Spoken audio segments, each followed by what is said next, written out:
Hello and welcome to another video on the board exam special. So here we will discuss on the different important chapters for CBSE and ISC grade 12 board exams. And one of those important topic is integration by parts. So this is the first question on integration by parts. It is integration x sin x dx.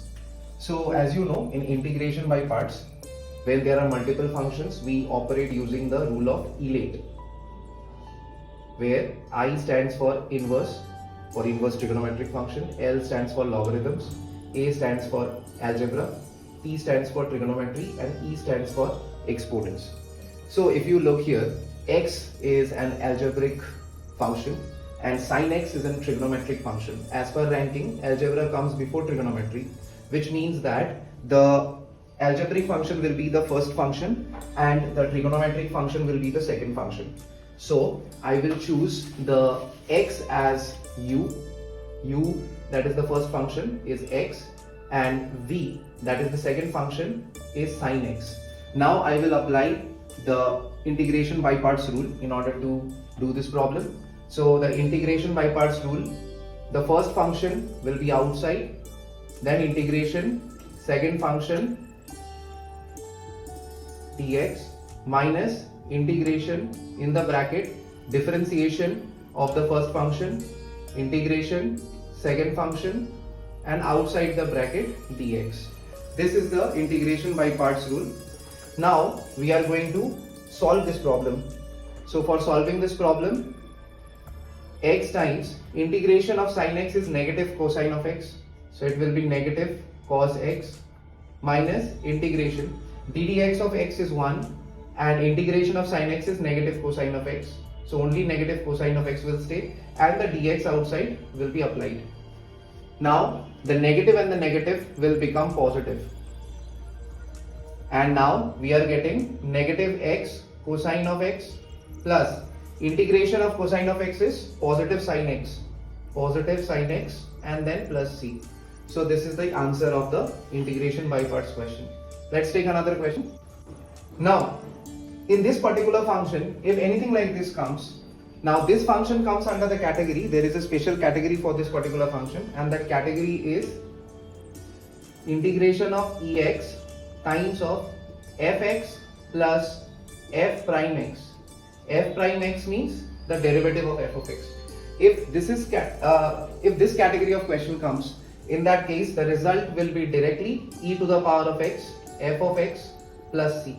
This is going to be the result.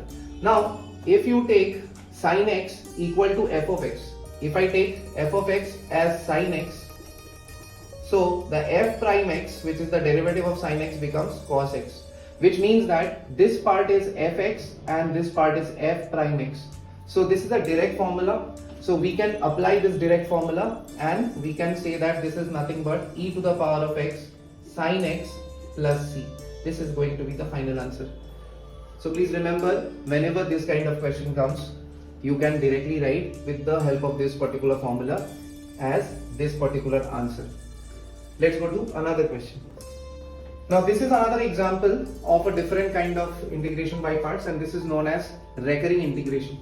Recurring integration means repeated integration. So whenever you see this kind of questions, first of all you will put this as I. This particular integration form will be put as I because it will come as a repeat somewhere in between the process of the solving. So let us understand. First of all, we will simply apply the integration by parts as per the Eilate rule. As you know, sin x is trigonometry and e to the power of x is exponent, so automatically sin x will get the first priority, which means that u is going to be sin x, v is going to be e to the power of x. So now we are going to use this particular rule. So now we are going to solve it.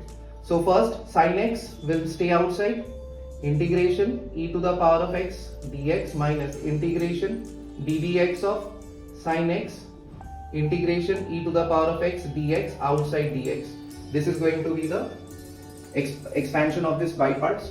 Now we know integration of e to the power of x is e to the power of x, so it is going to be e to the power of x sin x minus integration ddx of sin x is cosine of x, and e to the power of x integration is still e to the power of x. So we can write this as e to the power of x cosine of x dx.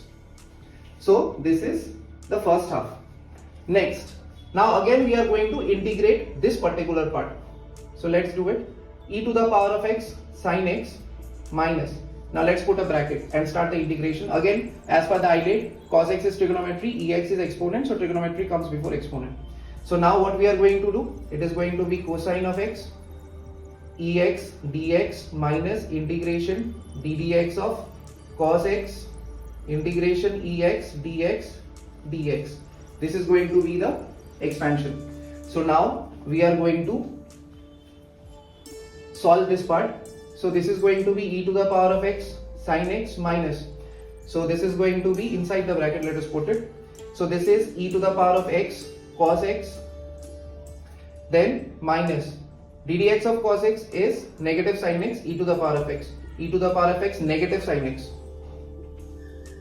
dx. Now see, because of this particular negative and negative, this will transform into positive, and that means that we can write this as e to the power of x sin x dx. Now the reason why I said earlier to consider this as I is, as you can see here, this is a repeat again. This is a repeat of the integration. Okay, so this is nothing but we can write this as I equals to, because ultimately I am finding the result of I is equal to e to the power of x sin x minus e to the power of x cos x, and minus plus is minus I. This particular part is nothing but I. So now this I will come to that side and it will form 2I. 2I is e to the power of x sin x minus cos x if I take e to the power of x common. So finally the I is going to be I equal to e to the power of x by 2 sin x minus cosine x plus c. That's the answer. Thank you.